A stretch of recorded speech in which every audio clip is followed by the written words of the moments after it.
Water.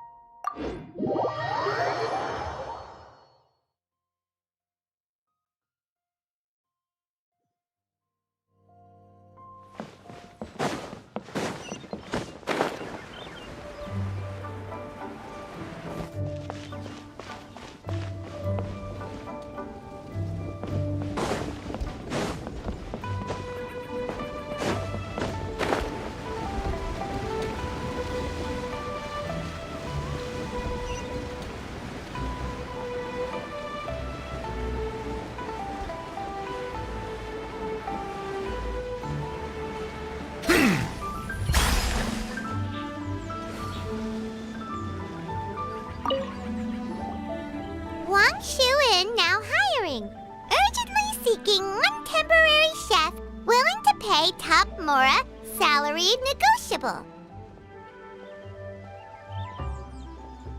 Look, Traveler, an urgent hiring notice and they're paying top Mora too! Oh, Paimon likes the sound of that. You're right, it is strange. Do you think something happened to Yanxiao? Because that guy barely lets anyone ever set foot in his kitchen.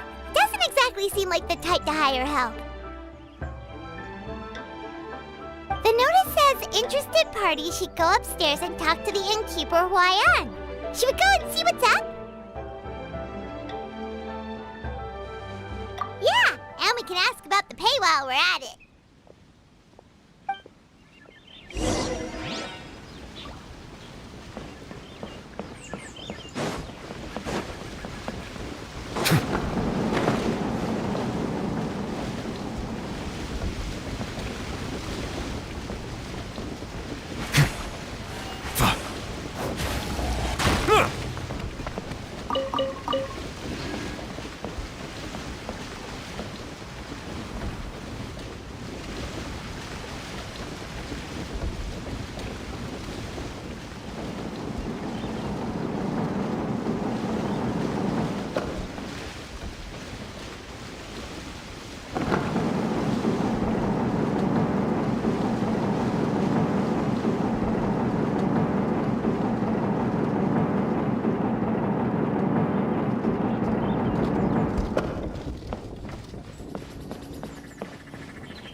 Boss, there's really no need for this. It's just a little burn, that's all.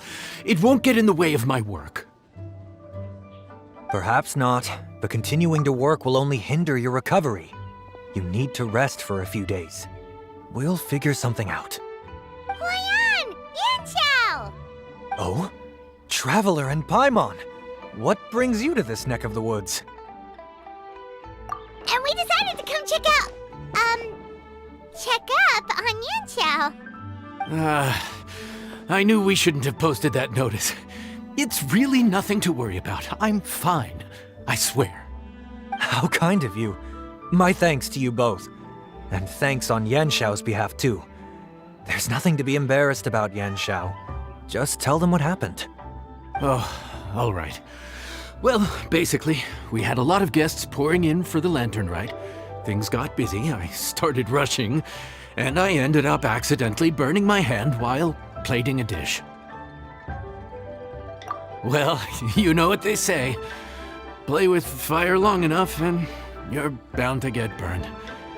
Even the best chefs slip up sometimes. Anyway, it's nothing, just a tiny burn. I can still... Now, I don't want you pushing yourself. You'll only make it worse. And then you'll be looking at more than just a couple of days off to recover. But the lantern rite's only just finished. And we're still getting tons of guests. Now's not a good time for me to rest. Plus, lots of the guests are visiting from other nations. We can't just bring in some random chef off the street.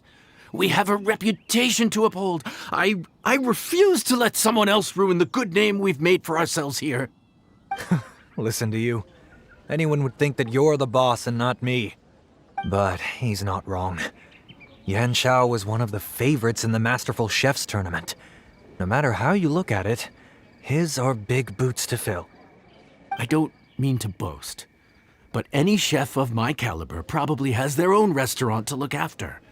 It's not going to be easy to find someone who's got the skills and has the time to help us out. Looks like we might have to increase the pay we're offering even further. Do we know anyone that's a good chef and has the time to help out? Oh, of course, you! Oh, right. Yes. Now I think about it, I do recall hearing good things about your cooking ability. I suppose I'd added you to my mental list of people who can hold their own in a combat situation, but forgot you can cook. Why are you even keeping a mental list of people who can fight?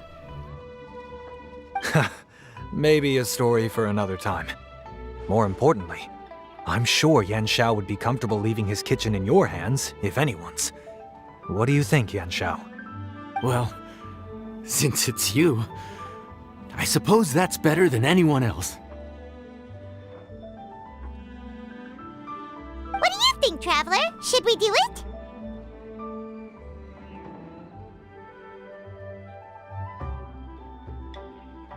I should warn you that cooking for customers is quite a different ballgame from cooking for yourself, so I'll stick around the kitchen over the next few days to help smooth things over.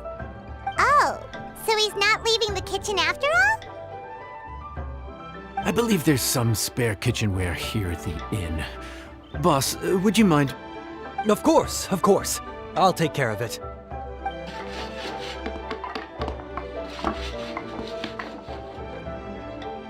Whew. All done. Come, take a look. This was made with your measurements in mind. Ah, it's nothing. A little handicraft and elbow grease goes a long way. All right, Yan Xiao. I'll leave you to take it from here. You really went to all the trouble of building a new stovetop? What was wrong with the original? Boy, you really hate when people touch your stuff, huh? No, it's nothing like that. As Boss always says, hire who you trust and trust who you hire. I just thought the original setup might be a little, tall for you.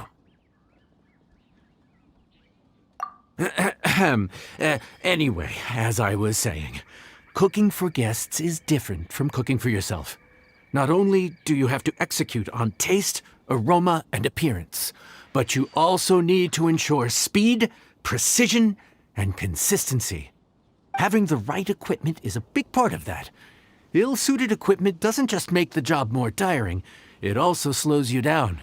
And paying customers don't have unlimited patience.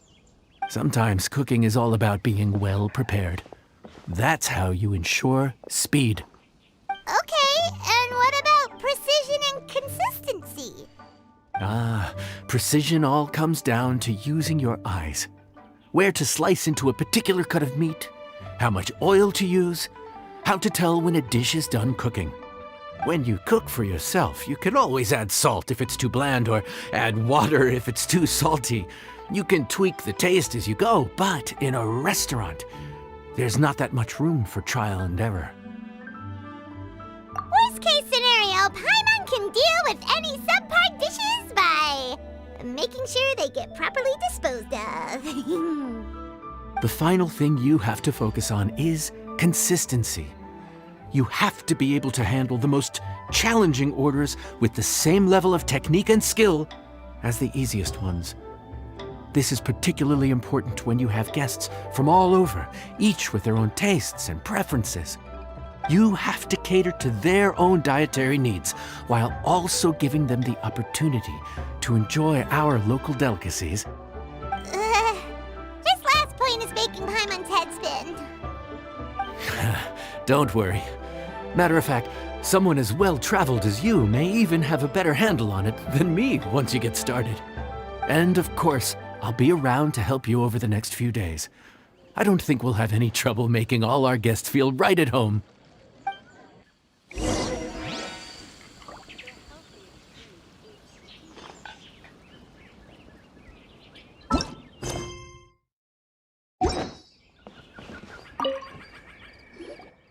There's no time to lose, so let's get started.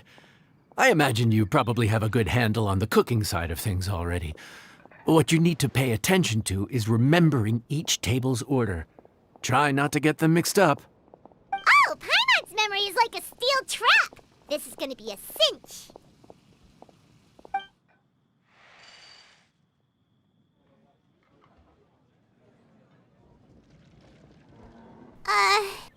Which ticket are we on again? Table 1 was onions, but no chilies.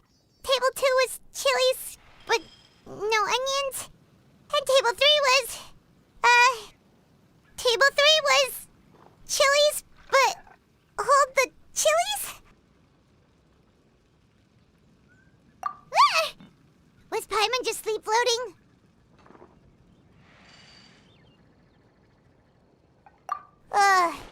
We didn't even get a break in the middle.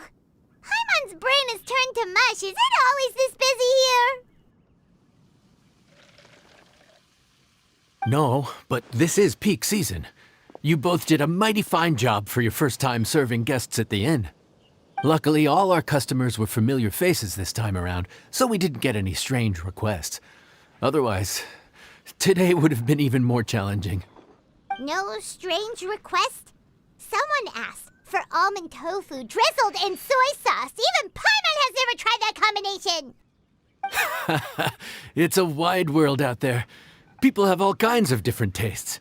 Being able to cater to all is the real essence of Liyue cuisine. Also, the thing about requests is that they're usually very specific. So as long as you do what they asked, you're unlikely to have any issues. What's really tricky is when guests give you free rein to do anything you want. Excuse me. Are you still open by any chance? Huh? Paimon knows that voice. Let's go check it out. What should we do? It doesn't look like anyone's here. If only we'd gotten here a bit sooner.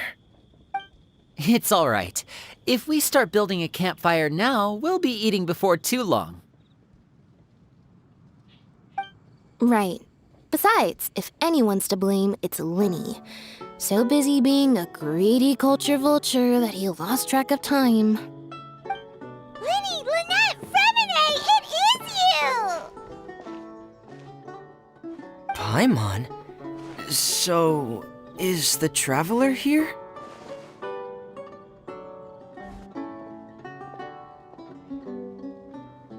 Traveler, Paimon! What a nice surprise!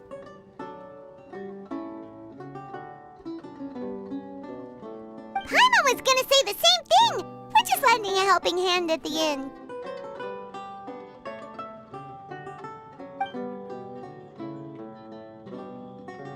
Anyway, so that's how we ended up here. But what about you guys? Don't tell us. Father sent you on another mission? No, quite the opposite, actually. We're in Liyue on vacation, and while we're here, I thought a cultural tour might be in order. Father said we deserve some rest after everything that happened recently. Otherwise, it could jeopardize our next mission. It's not every day we get this kind of opportunity. Linny thought it might be fun to spend some time in Liyue, especially since it's Lantern Rite season. We could hardly pass up the opportunity to watch a Liyue-style magic show. Although, I think they call it conjuring here. In our time here, we've seen conjuring tricks incorporated into a Liyue opera show, and even a wushu dance. It was amazing. So, we decided to stay here for a few more days to see what other forms of inspiration this land might have in store for us. We visited Granny Roshin in Chingsa village not long ago, and today we continued our cultural tour in the area around here. In the end, though, we lost track of time. We haven't even eaten anything yet. And speaking of eating, as you know, seafood is a big part of both Liyue and Fontaine cuisine, but it's cooked very differently here. We simply had to try some local seafood after coming all this way. That's another reason why we decided to extend our trip. Oh, need any recommendations? What have you tried so far? That fish one with the misleading name. Sounds bland, but it's drowning in hot chilies. Oh, you mean blackback perch soup? You're right. The name doesn't give much away. It looked and smelled so appetizing that Lynette took a huge mouthful, blissfully unaware that she was about to set her mouth on fire. She could barely speak for the rest of the day after that. Luckily, that wasn't a huge adjustment for her.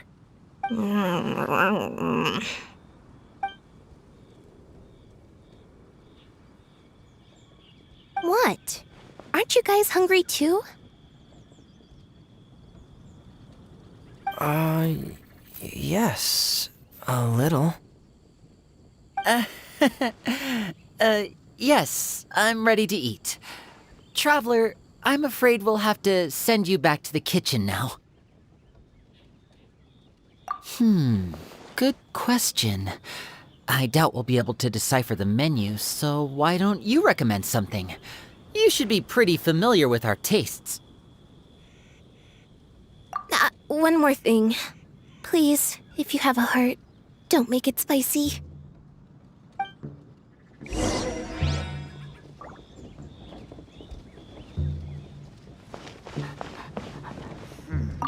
I thought the blackback perch stew was actually pretty tasty.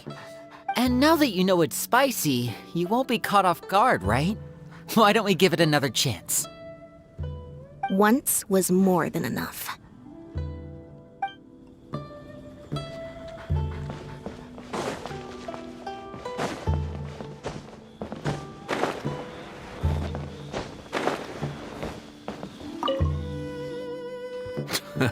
Fontaine, huh? No wonder they can't handle too much spice. Still, if we make the food too bland, they might as well be eating back home. There's this crab and shrimp stir-fry I know that could work. It's quite heavily seasoned, but it's a lot milder than it looks. It has a light but really satisfying flavor. Ooh, that sounds perfect! What's it called? Well, this is where it gets interesting. They call it the Palace Jewels. The crab roe is supposed to look like pearls of gold, and the shrimp meat like chunks of jade. Here's the recipe. When you're ready, go ahead and give it a try.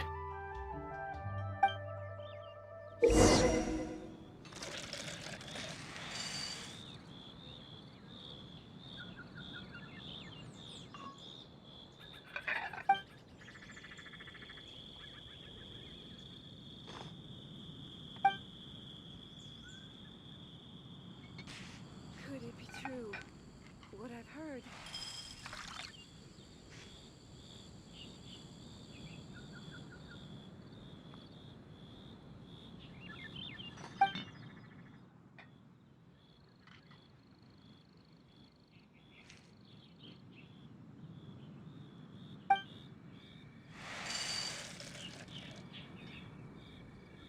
Could it be true? I see the value in my... Crab roe like pearls of gold, shrimp meat like chunks of jade. Whoever wrote this recipe had quite the imagination.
Yes, we meant to say, you two must be tired after a long day of work. Do you want to eat with us? Oh, now that you mention it, Paimon is a little hungry. Well, if you insist, then who are we to refuse? Oh, right, of course. You're still our customers. Why aren't you eating? The sauce looks a little overpowering. According to Liyue custom, it's probably good table manners to let someone else go first.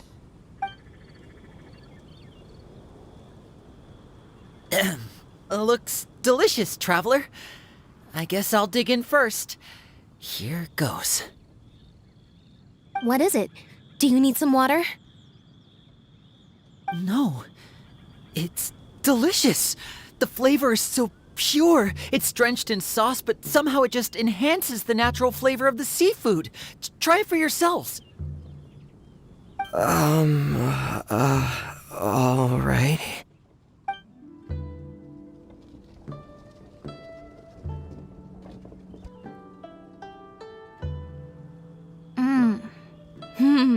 What is that? Crab roe? Yep, you have quite the palate, Lynette. No wonder it pairs so well with the shrimp meat. I've never seen it prepared this way before. According to the creator, chewy crab complements succulent shrimp, making a spectacular seafood ensemble with a succulent flavor and luscious mouthfeel. The crab roe glitters like pearls of gold, and the shrimp shines like chunks of jade. Hence its name, the Palace Jewels. So that's where the name comes from. Huh. I suppose it's quite fitting then. Was Paimon always this well-spoken? This dish must be right up your alley, Lynette. Huh? It's half gone already? When did that happen? I heard that in Liyue, the biggest compliment you can pay to the chef is to leave a clean plate. It's delicious. Thank you ever so much. Wait, don't fight over it! Hey, leave some for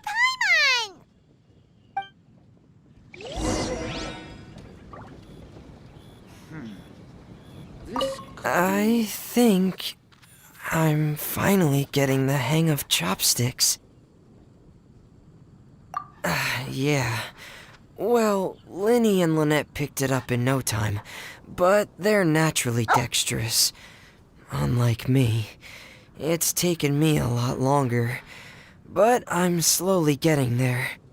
Oh, speaking of chopsticks, in one of the shows we've seen here, someone performed a conjuring trick using a bowl and chopsticks.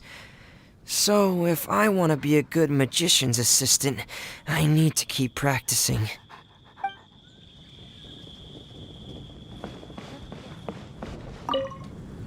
Lynette's not usually so forthcoming about what she likes. But this time, well, she's expressed it in more ways than one. I guess you've rubbed off on her too. Or maybe your cooking is simply too delicious to resist. The next time our paths cross in Fontaine, you'll have to fire up your cooking skills for my other siblings as well. How does that sound, oh great master chef? Oh yeah? Well then, I'll have to clear my schedule.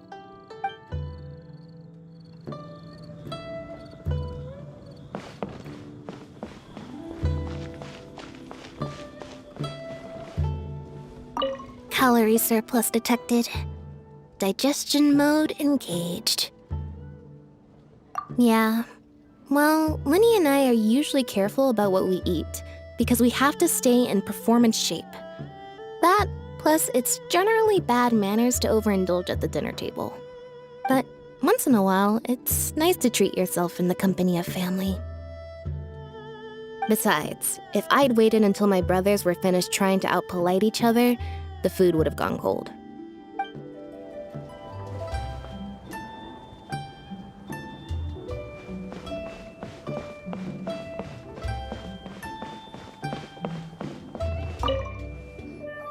So your friends like the dish, huh? Well done. Not bad at all for your first day on the job. There'll be more to come, so keep it up.